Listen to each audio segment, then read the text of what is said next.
یہ یزید تھا کون؟ حضرت معاویہ رضی اللہ تعالی عنہ نے شادی کی تھی 50 سال کی عمر سے آگے بڑھ کر. جب آپ حاکم تھے تو اس وقت وہاں شام اور یمن ایک بڑا عیسائیوں کا قبیلہ تھا جسے قبیلہ بنو کلب کہتے ہیں، اور اسی قبیلہ بنو کلب کے ایک صحابی بنے، یعنی مسلمان ہوئے، حضرت دہیہ کلبی رضی اللہ تعالی عنہ. تو وہ جو قبیلہ بنو کلب تھا وہ بڑا مؤثر قبیلہ تھا.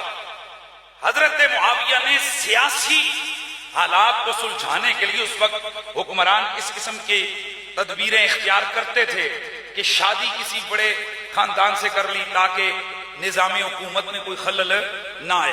تو ان قبائل عرب عیسائی قبیلوں بالخصوص قبیلہ بنو کلب کی شرارتوں سے بچنے کے لیے حضرت معاویہ رضی اللہ تعالیٰ عنہ نے سیاسی طور پر شادی کر لی اس قبیلے کے سردار ابن بہدل کی بیٹی محسون کے ساتھ. توجہ ہے، یہ ابن بہدل کون ہے؟ عیسائی. وہ لڑکی کون ہے؟ لڑکی کی عمر ہے 20 سے کچھ اوپر. جناب حضرت معاویہ رضی اللہ تعالیٰ عنہ کی عمر ہے 50. شادی ہو گئی، یہ لڑکی دمشق میں آ گئی. ظاہر ہے وہاں پر دمشق کا ایک شاہانہ سلسلہ اور حضرت معاویہ کے دربار کا ویسے بھی ایک شاہانہ انداز تو مشہور ہے. حضرت معاویہ کے دربار کی وہ عالی شان انداز، اس بدوی عورت، وہ جو بدوی قبیلے سے تعلق رکھتی تھی اور غالباً دل میں کوئی اور بسایا ہوا تھا، اس لیے اس کا گزارا اس حکمرانی کے محل میں، شاہی محل کے اندر، حضرت معاویہ کے محل کے اندر اس کا گزارا نہ ہوا. چنانچہ وہ دل تنگ کرنے لگی اور اکثر فراق اور جدائی میں اپنے علاقے کو یاد کرتی اور کبھی کبھی اپنے چچا کے بیٹوں کو یاد کرتی. یوں ہی وہ اشعار پڑھا کرتی. ایک دل اس نے ایسے اشعار پڑھے کہ جن اشعار کے اندر جناب حضرت معاویہ کی بے ادبی کا عنصر نمایاں تھا، جس میں وہ اپنے قبیلے والوں کو یاد کرتے ہوئے حضرت معاویہ کی بے ادبی کر بیٹھی.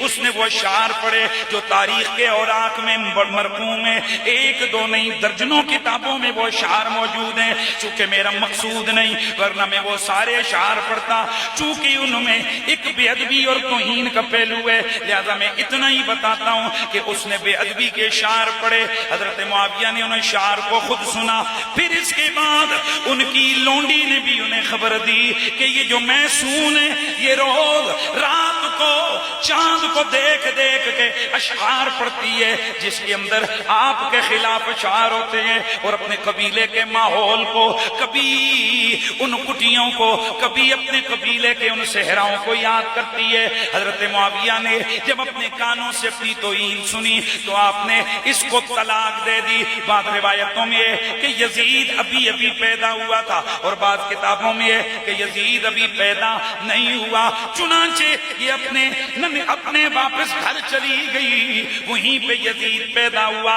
اور بعض روایتوں میں کہ یزید کو ساتھ لے کے چلی گئی. اب ذرا غور کیجئے یہ یزید کون ہے؟ پرورش ایک عیسائی عورت کے گھر میں، پرورش ایک عیسائی خاندان کے اندر، پرورش ایک عیسائیوں کی غالب اکثریت والے قبیلے میں ہو رہی ہے. وہ قبیلہ جو مسلمانوں سے بڑا تنگ ہے کیونکہ مسلمانوں کے ہاتھوں انہوں نے بڑی شکستیں کھائی ہوئی ہیں. اس قبیلے کے اندر اس یزید لعین مردود کی پرورش ہوتی ہے. مجھے سمجھ نہیں آتی، میں یہ کہنا نہیں چاہتا تھا لیکن میں کہتا ہوں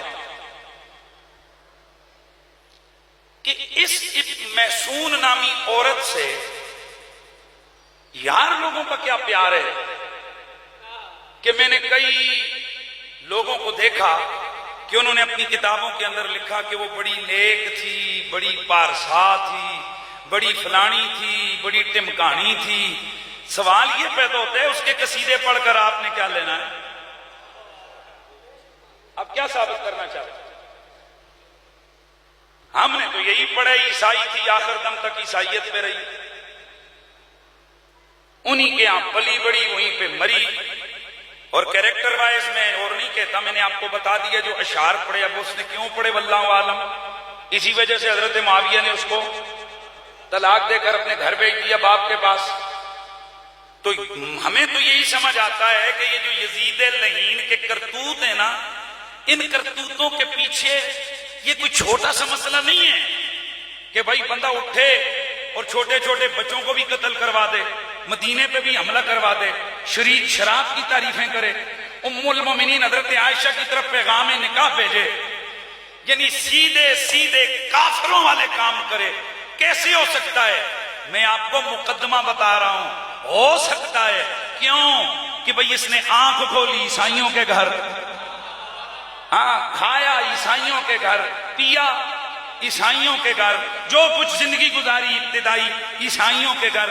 آپ کو پتہ ہے کہ کچے دماغ کے اندر جو لکھ دو، جو ڈال دو، وہی بیٹھ جاتا ہے۔ تو ان لعینوں نے یقیناً اس پلید کے ذہن میں یہ ڈالا ہوگا کہ تمہارے بڑوں کو محمد عربی کے خاندان میں حضرت علی نے قتل کیا ہے۔ یار انہوں نے ڈالا ہوا تو تھا کہ جب یہ لعین مردود جس وقت یہ معاذ اللہ کربلا کا واقعہ پیش آیا تو اس نے شراب کے نشے میں مست ہو کر اشعار پڑھے، جس میں اس نے کہا تھا کہ آج اگر میرے وہ بدر کے مقتولین زندہ ہوتے تو وہ آج دیکھتے کہ میں نے محمد کی آل سے چن چن کے کیسے بدلہ لیا ہے۔ سارے استغفر اللہ پڑھو۔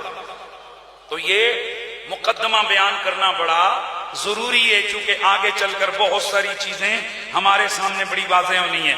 تو یہ ہے یزید۔ سمجھ آ رہی ہے یزید کون ہے؟ اچھا ظاہر ہے بیٹا تھا حضرت معاویہ کا، واپس آیا، ماں شاعرہ تھی، اس کو بھی شعر بڑے اچھے آتے تھے۔ کس کو؟ بولو۔ اچھا کئی لوگوں کو اور کچھ نہیں ملا تو جن شعراء نے اس کی زندگی کے حالات میں لکھا کہ بڑے اچھے شعر کہتا تھا، وہ کہتے ہیں جی بہت اچھا شاعر اور ادیب تھا۔ اور بات سنو، ادیب اور شاعر ہونے سے بدماشی نہ خنہ ہونے کا کیا تعلق ہے؟ میری بات سمجھ آئی؟ یعنی وہ کہتے ہیں جی فلانے امام نے لکھا کہ یہ بڑا اچھا شاعر تھا اور بڑا ادیب تھا۔ بھئی ادیب کا مطلب ہے وہ دیہات، عرب کے دیہات میں رہا، اس کی زبان بڑی اچھی تھی، اچھے شعر پڑھتا تھا۔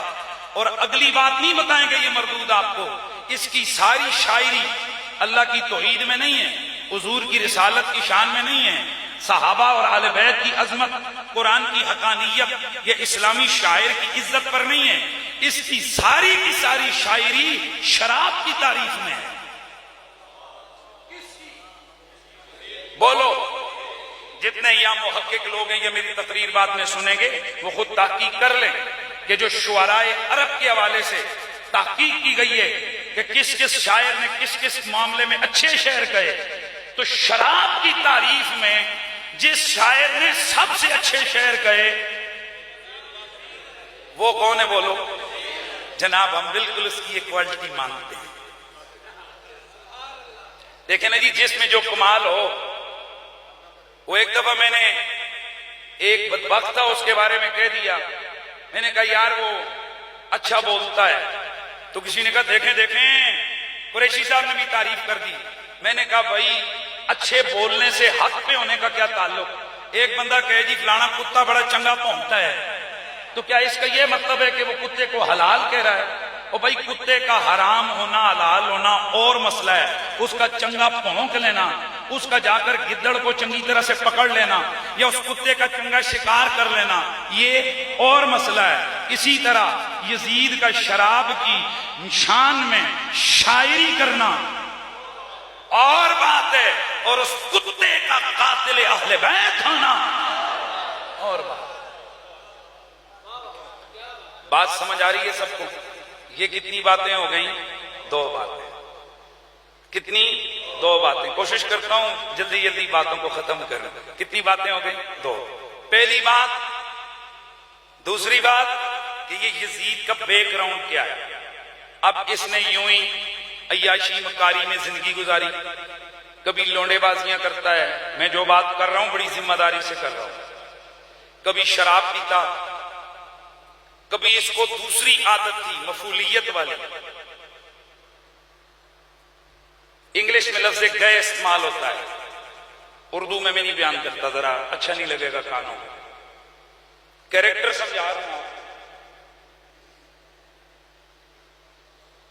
سمجھ آ رہی ہے بات؟ زانی، شرابی، لچا، لفنگر بازاروں میں کھڑا ہو کر ہا ہا ہا ہا اوہ باش قسم، لوگ جا رہے ہیں راستے میں کھڑے ہو کر عورتوں کو دیکھ رہے، او باش کمینہ۔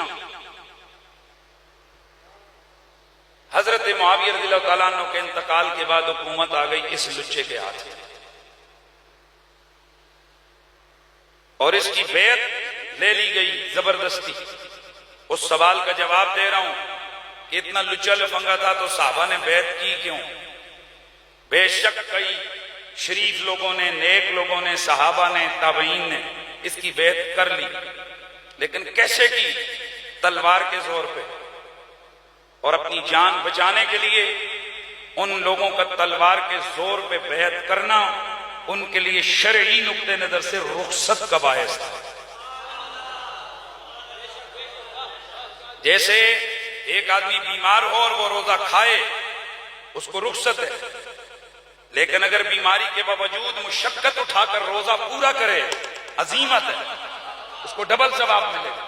اسی طرح اس لعین نے اپنے حکمرانوں کو، اپنے جو اس کے گورنر تھے، مختلف شہروں کے اندر اس نے زبردستی بیعت کروائی۔ کئی لوگ جو بیعت نہ کر سکے ان کو قتل کروا دیا، کئی لوگ راتوں رات ان کو، جس کو کہتے ہیں نا خفیہ قتل، ٹارگٹ کلنگ کے ذریعے سے رستے سے ہٹا دیا گیا۔